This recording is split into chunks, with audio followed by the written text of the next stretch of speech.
जय हिंद। स्वागत है आप सभी का। आज का आपका क्लास होने वाला है संपूर्ण बिहार, यानी बिहार से जितने इम्पोर्टेंट प्रश्न आपके एग्जाम में बनते हैं आज वही इस वीडियो में हम लोग क्लियर करेंगे। ठीक है, आप किसी भी एग्जाम की तैयारी करते हो यह वीडियो आपके लिए बहुत इंपॉर्टेंट होने वाला है, क्योंकि बिहार से आपके एग्जाम में जितने भी प्रश्न बनते हैं इस वीडियो में हम लोग क्लियर करेंगे। तो आज का आपका पहला प्रश्न आ रहा है, बिहार दिवस कब मनाया जाता है। ठीक है, बिहार दिवस कब मनाया जाता है, तो 1 मिनट के अंदर हम लोग बिहार के बारे में कुछ जान लेते हैं। देखिए, बिहार दिवस कैसे मनाया जाता है। तो बिहार एक अलग राज्य बना था 22 मार्च 1912 ईस्वी में। 22 मार्च 1912 ईस्वी में बिहार एक अलग राज्य बना था। ठीक है, याद रखेंगे बिहार दिवस कब मनाया जाता है। तो 22 मार्च को हम इसीलिए बिहार दिवस मनाते हैं, क्योंकि 22 मार्च को बिहार एक अलग राज्य बना था। 22 मार्च को बिहार एक अलग राज्य बना था 1912 ईस्वी में। डेट पूछेगा 1912 ईस्वी में, यहाँ से हम लोग क्लियर करेंगे। ठीक है, फर्स्ट क्वेश्चन आपका यहाँ से क्लियर हो गया। जो प्रश्न आपको आता है कमेंट में जवाब देंगे, देखते हैं आप कितना प्रश्न को सही कर पाते हैं। ठीक है ना, चलिए। नालंदा विश्वविद्यालय की स्थापना किसने किया था। ये तो मोस्ट पावरफुल क्वेश्चन है। बिहार पुलिस, एसएससी, बीएसएससी जितना भी एग्जाम होता है ये सब उसके लिए काफी इंपॉर्टेंट है। ठीक है ना, नालंदा विश्वविद्यालय की स्थापना किसने किया था, काफी इंपॉर्टेंट सवाल है। अगर आपको पता है तो कमेंट में जवाब जरूर देंगे, ताकि हमको पता चले कि हाँ काफी बच्चे इसका जवाब दे पा रहे हैं। ठीक है, तो नालंदा विश्वविद्यालय की स्थापना किसने किया था। बिल्कुल सही जवाब क्या हो जाएगा, कुमार गुप्त हो जाएगा, जो कि बी ऑप्शन आप लोग देख रहे हैं यह बिल्कुल राइट हो जाएगा। ठीक है, नालंदा विश्वविद्यालय की जब बात हो रहा है तो यहाँ पर हम लोग इसका जलाने की भी बात कर लें कि नालंदा विश्वविद्यालय को किसने जलाया था। तो याद रखेंगे बख्तियार खिलजी ने जलाया था। बख्तियार खिलजी ने जलाया था, याद रखेंगे बख्तियार खिलजी ने नालंदा विश्वविद्यालय को जलाया था। ठीक है, अगर चैनल पर नए हैं तो सो प्लीज रिक्वेस्ट है चैनल को सब्सक्राइब कर लेंगे, क्योंकि यह चैनल आपके एग्जाम का साथी बनने वाला है। जो भी एग्जाम होगा इस चैनल पर आपको उसका क्लास मिल जाएगा। ठीक है ना, बाकी आप व्हाट्सएप ग्रुप में जुड़ना चाहते हैं तो पहले यहाँ पर ले लीजिए।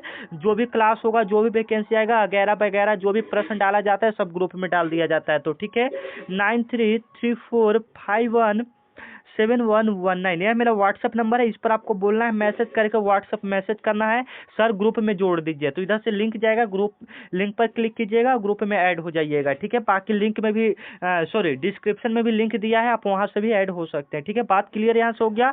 नालंदा विश्वविद्यालय का स्थापना किसने किया था, कुमार गुप्त ने, यहाँ से क्लियर हो गया। चलिए, चंपारण सत्याग्रह कब हुआ था, उसका स्क्रीनशॉट अभी आप लोग लेकर रख लेंगे। ठीक है, चंपारण सत्याग्रह कब हुआ था, सभी को याद रखेंगे 1917 ईस्वी में चंपारण सत्याग्रह हुआ था। ठीक है, 1917 ईस्वी में क्या हुआ था, चंपारण सत्याग्रह हुआ था। मैं आपको बार बार कह रहा हूं, जो प्रश्न आपको आ रहा है तो उसका जवाब कमेंट में देंगे, ताकि हमको भी पता चले कि हाँ आपने ये प्रश्न को बताया था। ठीक है, चंपारण सत्याग्रह कब हुआ था। ठीक है, काफी इंपॉर्टेंट सवाल है। 1917 ईस्वी में किसने किया था, काफी इंपॉर्टेंट है, महात्मा गांधी जी ने किया था। ठीक है, महात्मा गांधी जी ने किया था। और जल्दी ही आपके भाई, आपका सर जी, जो भी कहिए, 50,000 सब्सक्राइबर पर फेस रिवील होने वाला है। ठीक है ना, आप मेरा फेस देख पाओगे 50,000 सब्सक्राइबर पर। ठीक है ना, तो यहाँ पर आप जल्दी से जल्दी पूरा दीजिए। ठीक है ना, चलिए।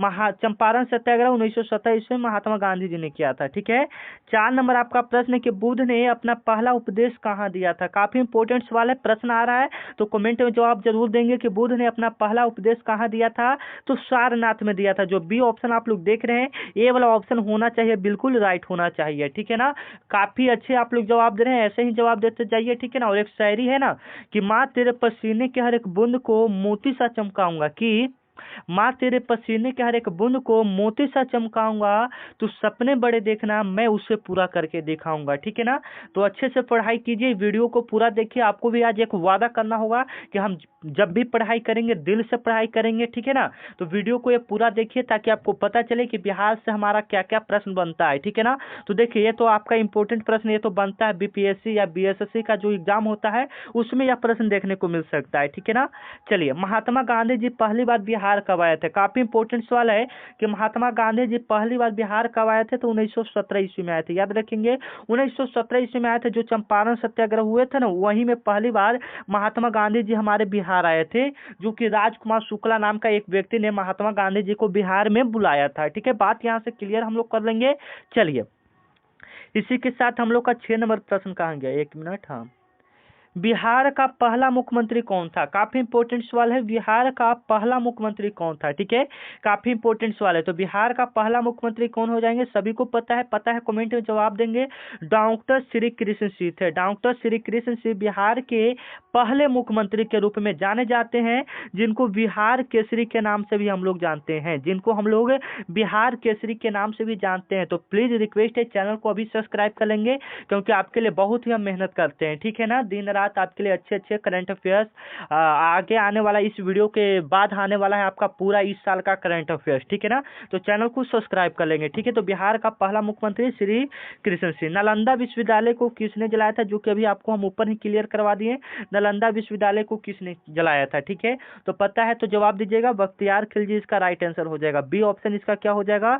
बिल्कुल राइट हो जाएगा। नालंदा विश्वविद्यालय को किसने जलाया था? बख्तियार खिलजी ने जलाया था, ठीक है। 8 नंबर आपका सवाल आ रहा है कि मगध की राजधानी क्या थी? काफी इंपॉर्टेंट है, 8 नंबर आप लोग जवाब दीजिएगा। चलिए, इतना मतलब इजी सवाल का जवाब देखते हैं, एक प्रश्न का आप जवाब दे पाते हैं या नहीं। ये प्रश्न आपके लिए, मगध की राजधानी क्या थी? चलिए, आपके लिए छोड़ा जाता है, ठीक है ना। ऐसे सिंपल है, ऐसे तो ये और भी सिंपल है। बिहार की सबसे बड़ी नदी कौन सी है? हम इसके बारे में भी जान लेते हैं, क्योंकि जब हम बिहार के बारे में पढ़ रहे हैं तो बिहार से थोड़ा रिलेटेड प्रश्न को हम लोग देख लेते हैं कि बिहार की सबसे बड़ी नदी कौन सी हो जाएगी आपके हिसाब से? जवाब दीजिए तो कमेंट में। बिहार की कह रही है, ठीक है। तो बिहार की गंगा नदी हो जाएगी। कोसी तो आपका नेपाल से आता है, तो ये नहीं हो पाएगा, ठीक है ना। इसकी लंबाई भारत में लगता है 543, लगभग कुछ 543-45 किलोमीटर बिहार में इसका लंबाई है, ठीक है ना, याद रखेंगे। चलिए, 6 ना, और इसका एक्स्ट्रा की बात कर लेंगे। कोसी नदी को हम लोग बिहार का शोक कहते हैं, ठीक है ना। चलिए, 10 नंबर आपका प्रश्न है कि बिहार का सबसे छोटा जिला कौन सा है? ठीक है, बिहार का सबसे छोटा जिला, तो यहाँ पर जनसंख्या के हिसाब से ही पूछ रहा है, ठीक है। तो शिवहर आपका हो जाएगा, शिवहर। अरवल तो नहीं होगा, ये न्यू जिला है, ठीक है ना। तो शिवहर आपका राइट आंसर हो जाएगा, ठीक है। 11 नंबर आपका सवाल है कि बिहार का सबसे बड़ा जिला कौन सा है? जो प्रश्न आपको आ रहा है कमेंट में जवाब देते जाएंगे। तो बिहार का सबसे बड़ा जिला, छोटा बड़ा हम लोग दोनों देख लेंगे। छोटा में हमारा शिवहर हो गया, छोटा में हमारा क्या हो गया? शिवहर हो गया। बड़ा में हमारा पश्चिम चंपारण हो जाएगा, ठीक है, याद रखेंगे। 12 नंबर आपका सवाल है कि बिहार की सीमा किस देश से लगती है? जो बिहार का सीमा है वो किस देश से लगती है? तो बांग्लादेश से तो कभी नहीं, चीन से कभी नहीं, भूटान से नहीं, नेपाल, मतलब हाँ उसका राजधानी है लेकिन नेपाल से लगता है, ठीक है ना, नेपाल से। बी ऑप्शन इसका क्या हो जाएगा? बिल्कुल करेक्ट हो जाएगा। बिहार की सीमा किस देश से लगती है? तो नेपाल देश से लगती है, याद रखेंगे। नेपाल हमारा बिहार से सटा हुआ राज्य है, जिससे बाढ़ हमेशा बिहार में, जो नेपाल में नदी कोसी नदी एक है, उसी से हमेशा बिहार में ज्यादातर बाढ़ आता है, ठीक है ना, याद रखेंगे हम लोग। 13 नंबर आपका प्रश्न कि बिहार के कुल कितने, मतलब बिहार में कुल जिलों की संख्या कितनी है? तो 38 है, याद रखेंगे। बिहार में कुल जिलों की संख्या कितनी है? 38 है। सी ऑप्शन इसका क्या हो जाएगा? बिल्कुल करेक्ट हो जाएगा। बिहार में कुल जिलों की संख्या, मतलब इतना इजी क्वेश्चन है ना। तो चलिए, बिहार में कितने मंडल हैं? बिहार में कितने मंडल हैं अच्छे से देख लेंगे हम लोग। तो बिहार में अभी फिलहाल के हिसाब से 9 मंडल है, याद रखेंगे। कितने मंडल हैं? 9 मंडल हैं, ठीक है। चलिए, 15 नंबर आपका सवाल आ रहा है कि बिहार की सबसे अधिक वर्षा किस जिला में होता है? ठीक है ना। तो किस जिला में सबसे अधिक होता है? तो पूर्वी चंपारण में सबसे अधिक जिला होता है। बिहार में सबसे अधिक जिला पूर्वी चंपारण में, ठीक है। चलिए, 16 नंबर आपका सवाल है कि बिहार का प्रमुख फसल कौन सा? आपके हिसाब से बिहार का प्रमुख फसल यहाँ पर कौन सा हो जाएगा? ठीक है, बताइए तो कमेंट में। आपके हिसाब से यहाँ पर बिहार का प्रमुख फसल क्या हो जाएगा? बिहार में सबसे ज्यादा क्या होता है यहाँ पर? तो धान ही होता है, ठीक है। गेहूं पंजाब उत्तर प्रदेश का हो जाता है, ठीक है ना। चलिए, 17 नंबर आपका सवाल है कि बिहार का प्रमुख उद्योग कौन सा है? ठीक है, बिहार का प्रमुख उद्योग कौन सा है? तो यहाँ पर बताइए तो कौन सा उद्योग हो जाएगा? स्टील तो कभी नहीं होगा, चीनी कभी नहीं होगा, कपड़ा नहीं होगा, जूट भले आपका हो सकता है। डी ऑप्शन यहाँ पर क्या हो जाएगा? बिल्कुल करेक्ट हो जाएगा, ठीक है। 18 नंबर आपका सवाल आ रहा है जो कि आपके एग्जाम के लिए काफी इंपॉर्टेंट है कि बिहार का सबसे बड़ा शहर कौन सा है? तो बिहार का सबसे बड़ा शहर हमारा पटना सिटी आता है, ठीक है, पटना सिटी आता है, याद रखेंगे। 19 नंबर आपका सवाल है कि बिहार के वर्तमान मुख्यमंत्री 2025 में कौन है? ठीक है, काफी इंपॉर्टेंट है कि जो बिहार के वर्तमान मुख्यमंत्री हैं 2025 में वह कौन है? ठीक है ना, कौन है? तो अभी के हिसाब से, आपके हिसाब से तो चलिए इतना इजी सवाल है, आप छोड़ दीजिए, जवाब ही दे दीजिए, ठीक है ना। चलिए, 20 नंबर है कि बिहार के राज्यपाल कौन है? अभी के हिसाब से इसका पहले फग्गू चौहान थे, तो ये तो नहीं हो जाएंगे। रामनाथ कोविंद तो नहीं होगा, अरुण सिंह नहीं होंगे, तो राजेंद्र विश्वनाथ आलेंकर हो जाएंगे। जो बी ऑप्शन आप लोग देख रहे हैं यहाँ पर क्या हो जाएगा? बिल्कुल राइट हो जाएगा, ठीक है ना। चलिए, बिहार विधानसभा में कितनी सीटें हैं, ठीक है, बिहार विधानसभा में कितनी सीटें हैं, आप लोग जवाब देंगे। बिहार विधानसभा में टोटली 243 सीटें, याद रखेंगे, ठीक है। 22 नंबर आपका सवाल आ रहा है कि बिहार विधान परिषद में कितनी सीटें हैं। बिहार विधान परिषद में टोटल कितनी सीटें, याद रखेंगे। बिहार विधान परिषद में टोटल कितनी सीटें हैं, तो याद रखेंगे 85 सीटें हैं, ठीक है। चलिए 23 नंबर आपका सवाल है कि बीपीएससी का जो एग्जाम होता है उसका स्थापना कब हुआ था, ठीक है। बीपीएससी का जो स्थापना हुआ था वह 1949 ईस्वी में हुआ था, याद रखेंगे, ठीक है। 1949 ईस्वी में बीपीएससी का स्थापना हुआ था, 1949 ईस्वी में, याद रखेंगे, ठीक है। 24 नंबर आपका प्रश्न है कि बिहार का राजकीय पशु क्या है। देखिए ऐसे तो हम एक प्रश्न हल्का क्वेश्चन तो आपको बताना नहीं चाहते थे, लेकिन हम क्लियर यहाँ से जो भी प्रश्न राजकीय वाला है क्लियर कर देते हैं। राजकीय पशु आपका क्या हो जाएगा, बैल हो जाएगा। बैल हो जाएगा बिहार का, पूरे बाघ का मतलब भारत का कहेगा तो बाघ हो जाएगा, याद रखेंगे, ठीक है ना, बैल हो जाएगा। और यहाँ पर आपका पक्षी की बात करेगा तो गुरैया हम लोग बोल सकते हैं, गुरैया हो जाएगा। और क्या यहाँ पर मिठाई की बात करेंगे तो क्या हो जाएगा, जलेबी हो जाएगा, ठीक है, याद करेंगे। अब पशु तो आपको कर ही दिया बैल, ठीक है ना। चलिए यहाँ पर पक्षी भी हमारा हो गया। बिहार दिवस कब मनाया जाता है, देखिए ये दोबारा क्वेश्चन रिपीट हो चुका है, आपको ऊपर ही बता दिए थे। बिहार दिवस कब मनाया जाता है, 22 मार्च को बिहार दिवस हम लोग मनाते हैं, ठीक है। 29 नंबर आपका सवाल है कि बोध गया किस धर्म से संबंधित है, तो बौद्ध धर्म से संबंधित है, याद रखेंगे, क्योंकि बोध गया में बुद्ध भगवान का सबसे ज्यादा है, बौद्ध धर्म से संबंधित है, ठीक है ना। चलिए 30 नंबर आपका सवाल है कि सोनपुर मेला किस चीज के लिए प्रसिद्ध है। सोनपुर मेला किस चीज के लिए प्रसिद्ध है, तो सोनपुर में पशु मेला लगता है, याद रखेंगे, सोनपुर पशु मेला के लिए प्रसिद्ध है। बी ऑप्शन इसका क्या हो जाएगा, बिल्कुल राइट हो जाएगा, ठीक है। 31 नंबर आपका प्रश्न है कि छठ पर्व किस राज्य का प्रमुख पर्व है। छठ पर्व कहाँ सबसे ज्यादा होता है, तो बिहार का ही होता है। बिहार में छठ पर्व बहुत ही इंपॉर्टेंट है, तो इसका बी ऑप्शन क्या यहाँ पर हो जाएगा, बिल्कुल राइट हो जाएगा। छठ पर्व किस राज्य का प्रमुख पर्व है, तो बिहार का प्रमुख पर्व है, याद रखेंगे हम लोग। चलिए 32 नंबर आपका सवाल है कि भिखारी ठाकुर किसके लिए प्रसिद्ध है, ठीक है। भिखारी ठाकुर किसके लिए प्रसिद्ध है, तो नाटक के लिए प्रसिद्ध है भिखारी ठाकुर। मतलब इनको बिहार का क्या बोला जाता है, बिहार का लोक नायक इस प्रकार से बोला जाता है, ठीक है ना, फिल्मी अवार्ड के लिए सब बोला जाता है। महाबोधि मंदिर कहाँ स्थित है, बताइएगा महाबोधि मंदिर कहाँ स्थित है, कमेंट में 33 नंबर में जवाब दीजिएगा, ठीक है। चलिए 34 नंबर आपका सवाल है कि बिहार के प्रसिद्ध लोकगीत कौन सा है, तो सोहर है, याद रखेंगे क्या है, सोहर है। 35 नंबर आपका सवाल है कि वैशाली किस कारण प्रसिद्ध है, ठीक है। वैशाली किस कारण प्रसिद्ध है, तो लिच्छवी गणराज्य के कारण प्रसिद्ध है, वैशाली प्रसिद्ध है। बी ऑप्शन जो आप लोग देख रहे हैं इसका वही राइट हो जाएगा, ठीक है। 36 नंबर आपका सवाल है कि बिहार का प्रसिद्ध व्यंजन कौन सा हो जाएगा। ऑप्शन देखा तो आप लोग बता देंगे, लिट्टी चोखा। लिट्टी चोखा ए ऑप्शन क्या हो जाएगा, बिल्कुल राइट हो जाएगा, ठीक है।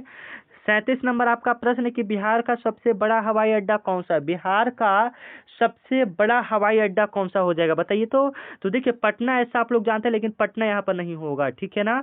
ये आपका जो बी ऑप्शन देख रहे हैं ना, बी वाला वही यहाँ पर क्या हो जाएगा, बिल्कुल करेक्ट हो जाएगा, ठीक है, याद रखेंगे हम लोग। चलिए बिहार का सबसे बड़ा झील कौन सा है, तो सभी को पता है कांवर झील, जो कि बेगूसराय में बिहार का सबसे बड़ा झील है, ठीक है। 39 नंबर आपका प्रश्न है कि बिहार में कुल कितने नगर निगम है, तो 19 नगर निगम है, हम लोग याद रखेंगे, ठीक है। चलिए बिहार का पहला उपराज्यपाल कौन था। बिहार का पहला उपराज्यपाल कह रहा है, तो पहला देखिए पहला उपराज्यपाल जयराम दास दौलत राम ही थे, फिर ये राज्यपाल बन गए थे, ठीक है ना, याद रखेंगे हम लोग। चलिए 41 नंबर है कि बिहार की सबसे लंबी नदी कौन सी है। बिहार की सबसे लंबी नदी कौन सी है, तो देखिए एक क्वेश्चन आपको ऊपर ही करवा चुके हैं, ठीक है। बिहार की मुख्य बोलियां कौन सी है, बिहार की मुख्य बोलियां कौन सी है, तो भोजपुरी हमारी बिहार की मुख्य बोलियां हैं, ठीक है। 43 नंबर आपका सवाल है कि बिहार में सबसे अधिक चीनी मिल किस राज्य में है, बताएंगे। तो चीनी मिल सबसे ज्यादा कहाँ में हो जाएगा, गया में तो नहीं होगा, चंपारण में नहीं होगा, मुंगेर में तो बंधु के भागलपुर में हो जाएगा, ठीक है ना, याद रखेंगे। मुख्यमंत्री बालिका साइकिल योजना कब से शुरू किया गया था, 2007 ईस्वी से शुरू किया गया था, याद रखेंगे। 45 नंबर आपका प्रश्न है कि 7 निश्चय योजना किस वर्ष शुरू हुआ था। 7 निश्चय योजना किस वर्ष शुरू हुआ था, 2017 ईस्वी में शुरू हुआ था, ठीक है। बिहार का जीडीपी का मुख्यतः किस पर निर्भर है, तो कृषि क्षेत्र पर जीडीपी बिहार का पूरा निर्भर है, ग्रॉस डोमेस्टिक प्रोडक्ट, ठीक है। 47 नंबर है कि बिहार का राजकीय प्रतीक क्या है? तो बिहार का राजकीय प्रतीक बोधि वृक्ष है, ठीक है, याद रखेंगे। 48 नंबर आपका सवाल है कि बिहार का सबसे अधिक जनसंख्या वाला जिला कौन सा हो जाएगा? तो अधिक जनसंख्या वाला जिला पटना हो जाएगा, ठीक है। 49 नंबर है कि बिहार का साक्षरता दर लगभग कितना है? तो 61% है, याद रखेंगे। 50 नंबर बिहार में सबसे बड़ा थर्मल पावर स्टेशन कहाँ से है? तो नवीनगर में है, याद रखेंगे। अब यहाँ पर आप लोग जवाब दे, 1 मिनट, अब आप लोग यहाँ पर जवाब दे सकते हैं कि टोटली अब आप लोग का 50 में से टोटली कितना प्रश्न सही हुआ, ठीक है। देखते हैं कितने बच्चे राइट आंसर दे पाते हैं, आपने कितना प्रश्न सही किया, लास्ट में जरूर बताएंगे। और जाते जाते आप सभी को एग्जाम के लिए ऑल द बेस्ट, मिलते हैं नेक्स्ट वीडियो में। और जाते जाते आप लोग वीडियो को शेयर कर दीजिए।